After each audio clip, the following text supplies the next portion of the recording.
With 32 NFL franchises, there are bound to be teams in different states heading into each and every NFL season.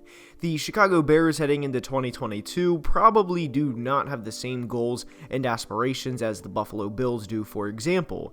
And in today's video, we're going to discuss rebuilding NFL franchises in today's league. And there are seemingly two ways to go about it in the NFL, and we're going to break each of those ways down, and we're going to focus on two main franchises in the Los Angeles Chargers and the New York Jets, but we will occasionally sprinkle in what other NFL franchises have done to get to where they are heading into this season with one goal in mind, which of course is to win a Super Bowl. And there is a lot to dive into, so without further ado, let's begin.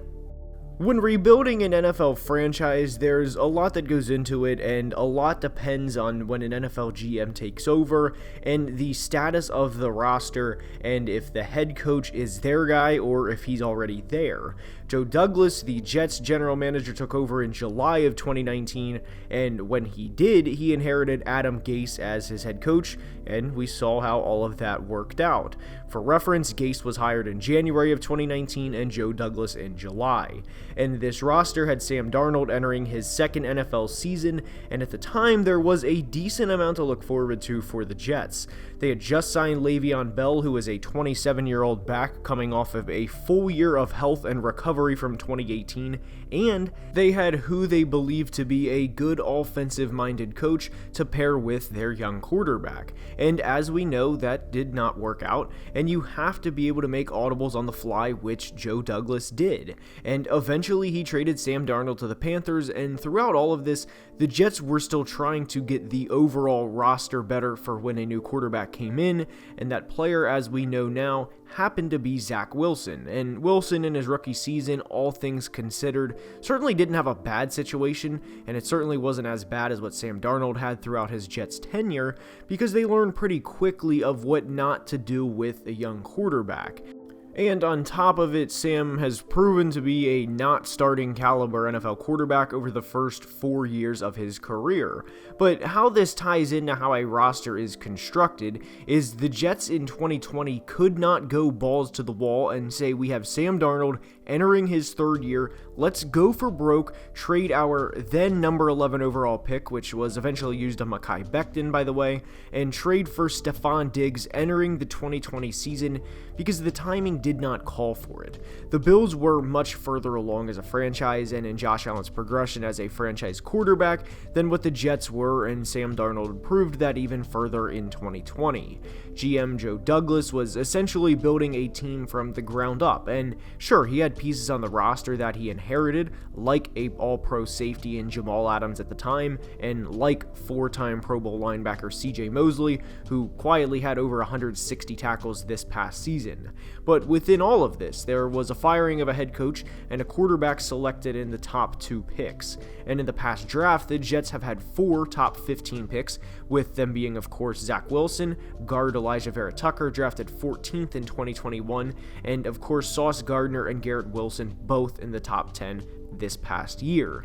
Will Zach Wilson be a premier quarterback or another Sam Darnold? Well, we'll have a better idea at the end of the 2022 season, but when Joe took this job, he knew he was more than likely going to be in it for the long haul, and that was confirmed midway through his second season.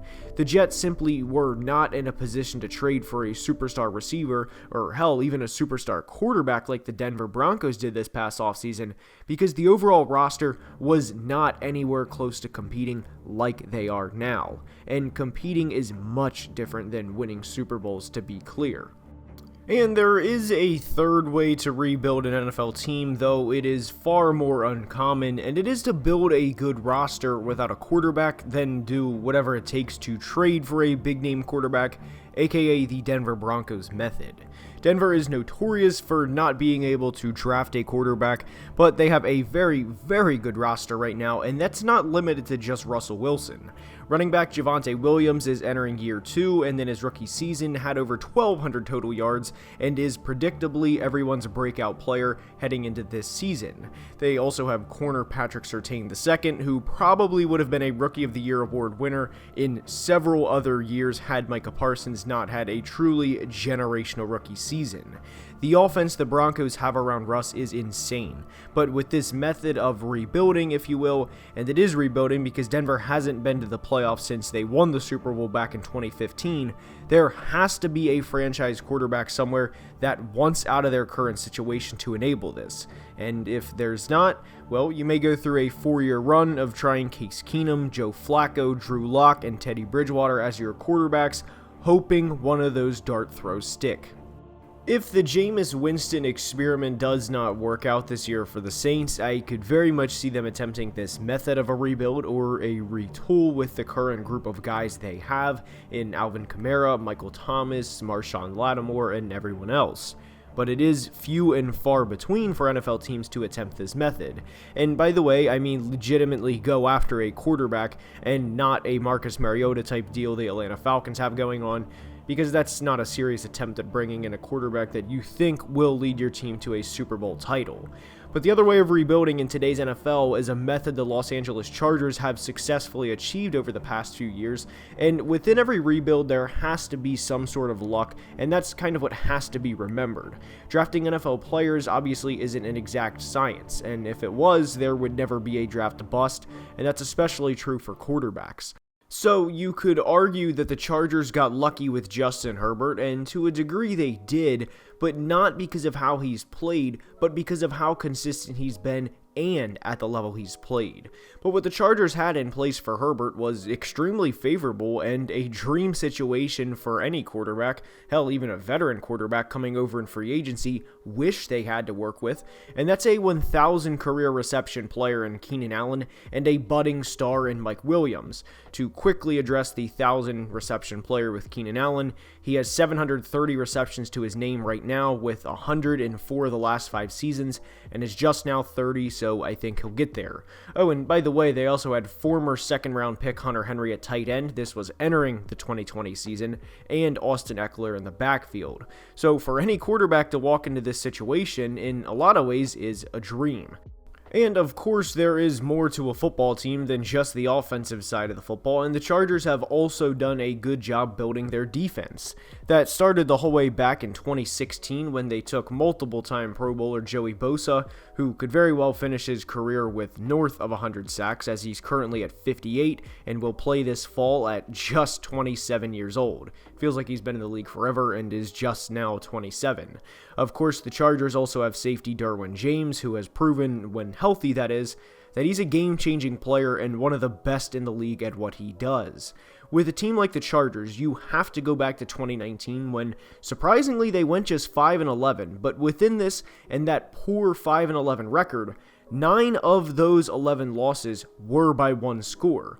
So there is a perpetual difference between the 2019 Chargers and them rebuilding and the 2020 Jets heading into the 2021 season, because the Jets started out 0-13 with all but 3 of them being 1-score games. They were truly getting blown out game after game after game, and when rebuilding from the ground up versus having a superstar hotshot quarterback in Justin Herbert come in and throw for 69 nice touchdowns in 2 years, that has to be factored in with the rebuilding team.